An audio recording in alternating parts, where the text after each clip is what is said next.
understanding, then that's where you go. Primary, I would ask most students to go here, Mr. Khan's notes, and I will hide everything as we get to that week.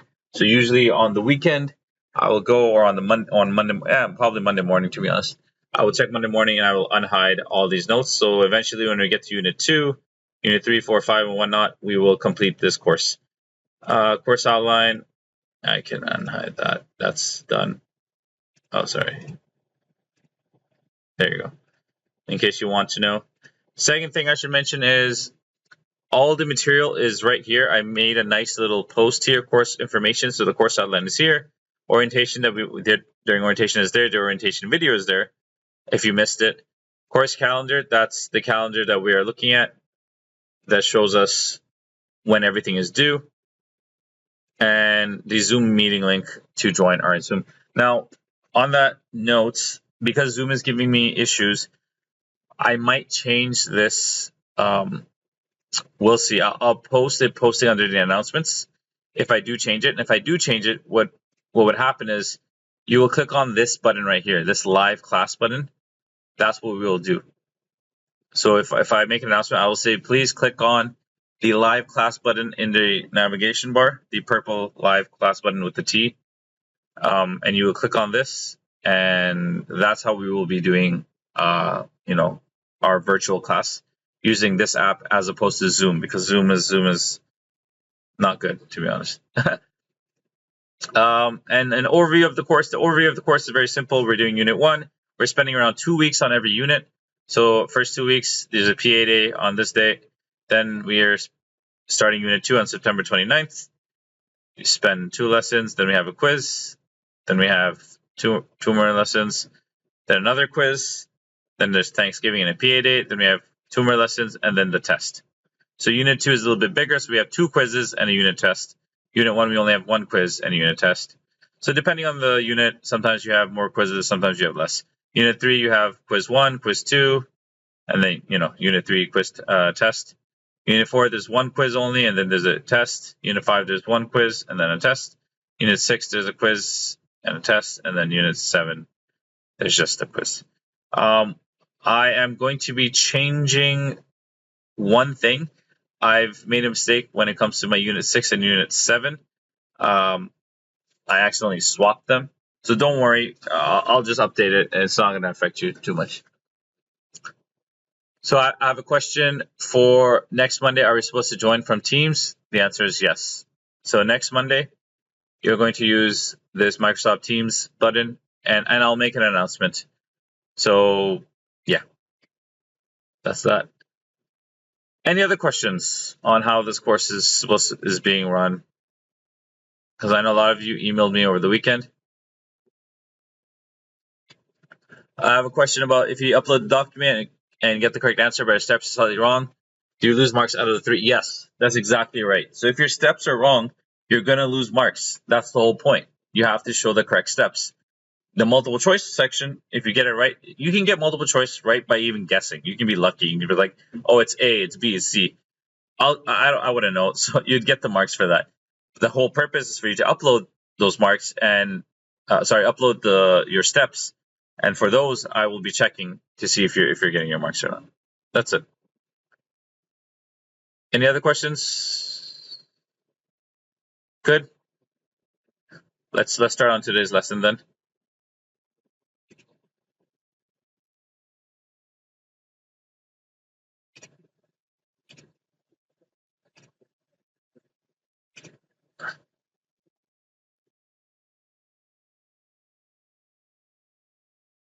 All right. Let's see. Since this is the first lesson we're doing, I am kind of skipping to Unit 1, Lesson 3, because I feel it's a little bit more difficult, because I don't have time to teach you Lessons 1 and 2. Essentially, I get to choose and pick and choose. But don't be afraid. Remember, I mentioned that I have posted videos for each lesson, so just watch those videos and you'll be fine. I should mention, most of my lessons will be posted as a YouTube link, so you can click on that YouTube link and you can watch this recording. So this recording that I'm doing right now, I will convert it into a YouTube link and then I'll post it in parts, usually 3 or 4 parts, each part being 10 to 15 minutes long. So let's start. Factored form polynomial functions. You don't really know polynomial functions, maybe. But let's see if we can match what's happening. Match this equation with the most suitable graph. You know what? Maybe I should go to the lesson quickly, just so you can go over it. So here we have a polynomial function, x to the power 4 plus 3x cubed plus x squared minus 3x minus 2. And if you want to write a factored form version of it, it's going to be looking like this. X plus 1 squared, x plus 2, and x minus 1. So there's 3 brackets there. Technically 4 because of the square, but yeah. What does that mean? Well, let's answer a few questions. What's the degree of this function? The degree is always the highest exponent power, and that's 4. And that's easy to see when it's not factored.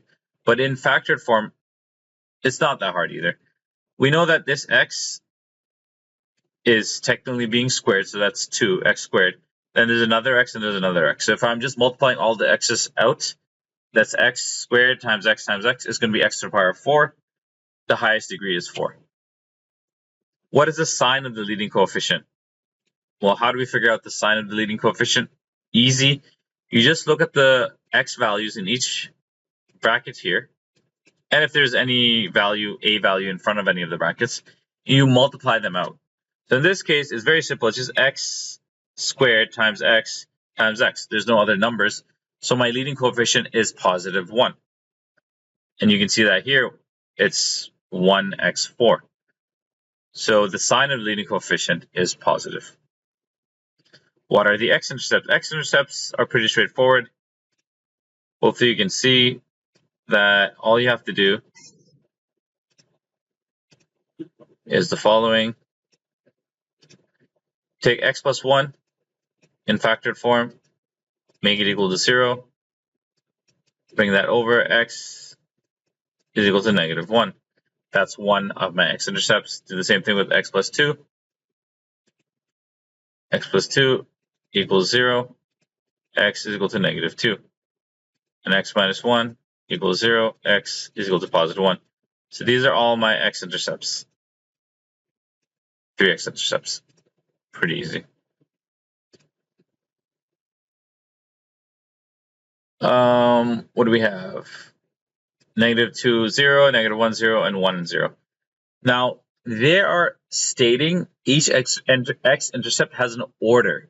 What does the order mean? The order is referring to the exponent on the bracket when it's in factored form. So x plus 1 is squared, so that's an order of 2. Order 2. Whereas x plus 2, that bracket doesn't have an exponent. But in reality, we know it does. It's an invisible 1. So just remember, if there's no exponent written, there's an invisible 1. So there is a 1 there. So x plus 2 is an order of 1, and x minus 1 is 2, an order of 1. So each x-intercept has a characteristic depending on the order. What does that mean, characteristic? Well, let's look at the graph now. If you take a look at this graph here, we're only going to focus on the x-intercepts for now. There's 3. There's x-intercept at negative 2, a negative 1, and a positive 1. Now, if you look at the x-intercept at positive 1, it's a line that goes straight through.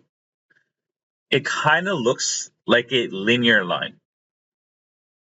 It's just going straight through. Now, the x-intercept at negative 1, it's kind of like a U shape. So that's the characteristic of a quadratic. So that's what it means to have an order of 2 x-intercept. It means that the x-intercept is going to behave like a quadratic. It's going to go, hit the x-axis, and come back. It's going to be a U shape. Where if it's an order of 1, it's just going to go straight through. And that's the same for the x-intercept at negative 2. It's just a line that goes through the x-axis. And then, yeah. So that's what it means to have an order of 1 or order of 2. Now, you can have an order of 3 as well. You can have an order of 4. An order of 3 will have a characteristic of a cubic function. And if you're not Sure, if you don't remember a cubic function, I mean, I'll draw it later, but yeah, you can Google it. And as for the y-intercept, that's pretty straightforward. You just, it's always the c value or the constant at the end. Just plug in 0 into x. And if you plug in 0, it's going to be 1 squared times 2 times -1, which is just -2. So there we have it. Let's see. At this point, I'm going to pause and ask everyone to. So I had a question about diagnostic quiz. No, diagnostic quiz is not for marks. It's just for you. You don't have to do it even if you don't want to. I mean, obviously, I want you to do it, but that's fine. All right, let's start. The x-intercepts divide the graph into 4 intervals. This is important. When we get into it, the x-intercepts, imagine them splitting the graph into segments. So let's see if I have this graph here.